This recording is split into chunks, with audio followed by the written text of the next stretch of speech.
성도 여러분 안녕하십니까? 2024년 10월 2일 수요 새벽 말씀 함께 나누겠습니다. 함께 나누실 하나님 말씀은 열왕기하 17장 1절에서 23절까지입니다. 본문은 이 북이스라엘의 멸망에 대한 장면을 기록하고 있습니다. 본문을 통해서 성도는 하나님의 은혜를 잊지 말아야 함과 말씀을 지킬 때 생명을 얻게 됨에 대해서 묵상하겠습니다. 첫째 묵상할 내용은 하나님께 받은 은혜를 잊지 말아야 한다는 것입니다. 본문 1절에 보시면 유다의 왕 아하스 제12년에 엘라의 아들 호세아가 사마리아에서 북이스라엘 왕이 되어 9년간 다스리며라고 하였습니다. 여기 소개되는 엘라의 아들 호세아는 북이스라엘 마지막 왕입니다. 그는 이전 왕 베가를 반역하여 죽인 후 왕이 된 자입니다.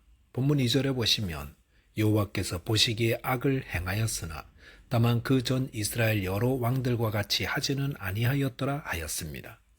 호세 왕은 여호와 보시기에 악을 행하였으나 다른 이전 왕들과 같지 않았다라고 하였습니다.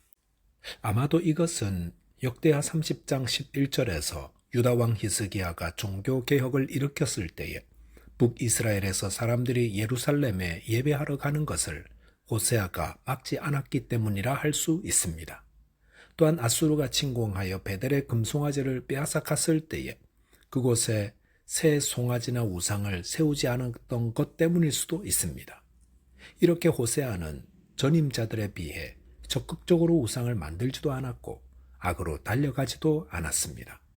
그런데 호세아가 이전 왕들과 같지 않다고 해서 그와 북이스라엘에 임한 하나님의 심판이 연기되거나 취소되는 것은 아니었습니다.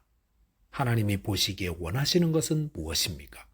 그것은 덜 악을 행하는 것이 아니라 회개입니다. 본문 3절에 보시면 아수르 왕 살만 에셀이 북이스라엘을 치러 올라왔다고 했습니다. 그 이유는 그전까지 호세아가 아수르의 종이 되어 조공을 드렸는데 본문 4절에 보시면 호세아가 애굽의 왕에게 사자를 보내어 도움을 청하면서 아수르를 배반했기 때문이었습니다.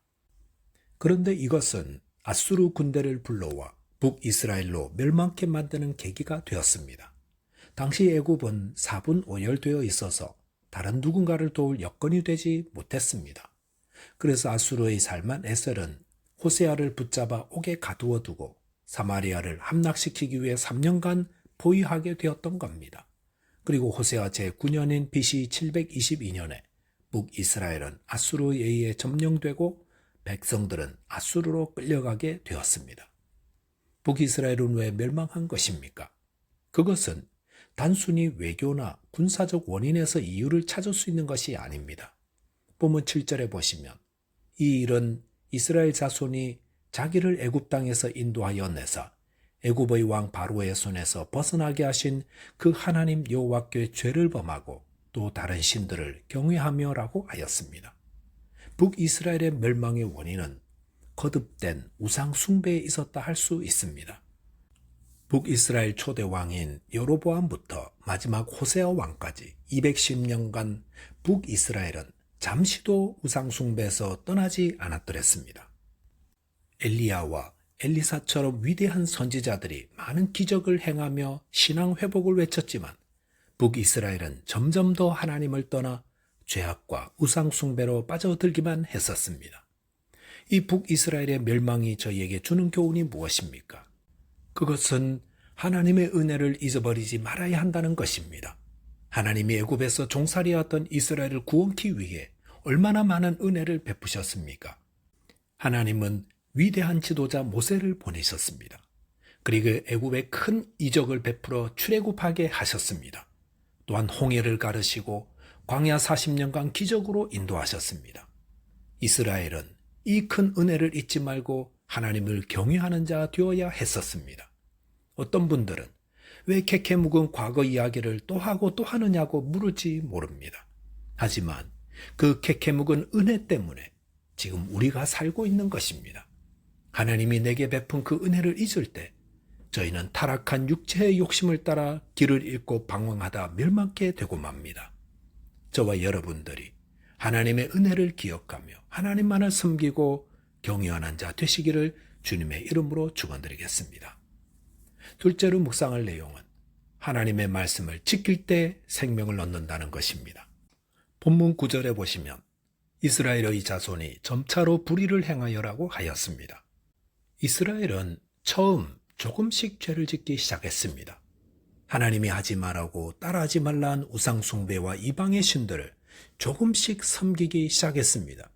그런데 그랬다가 이 죄는 점점 더 퍼져나갔고 결국 모든 성읍, 모든 산, 모든 푸른 나무 아래, 모든 산당으로 죄가 다 퍼지고 말았습니다. 반죽에 들어간 작은 누룩은 온 반죽을 다 부풀리는 것처럼 우리 안에 작은 죄를 방치하면 그 죄가 우리 온몸을 다 사로잡게 된다는 것을 말씀합니다. 그러므로 작은 죄라도 회개하며 씻어버려야 합니다. 본문 16절 이하에서는 북이스라엘에 퍼진 우상숭배의 죄가 얼마나 광범위하게 이루어졌는지를 보여줍니다. 그들은 단과 베델에 두 송아지 형상을 부어 만들었고 또 아세라 목상을 만들어 하늘의 이루한 성신을 경배하고 바알을 섬겼습니다. 17절에 보시면 자기 자녀를 불에 태워 바치는 일까지 행하며 복술과 사술을 행하였다 하였습니다. 그렇기 때문에 18절에 보시면 여호와께서 이스라엘에게 심히 노하사 그들을 그의 앞에서 제거하시니라고 하였습니다. 그런데 이렇게 북이스라엘의 죄악과 멸망에 대한 말씀을 하시면서 계속 함께 나오는 말이 있습니다. 그것은 하나님의 말씀입니다. 본문 12절에 보시면 또 우상을 섬겼으니 이는 여호와께서 그들에게 행하지 말라고 말씀하시니라 하였습니다. 13절에 보시면 여호와께서 각 선지자와 각 선견자를 통하여 이스라엘과 유다에게 지정하여 이르시기를 이라 하면서 하나님이 하신 말씀들이 소개됩니다. 14절 15절에도 하나님의 언약과 경계하신 말씀이 기록되어 있습니다.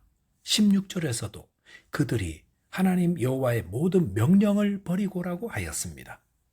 북이스라엘의 멸망을 이야기할 때 하나님의 말씀은 늘 같이 나옵니다. 그것은 무엇을 뜻하겠습니까?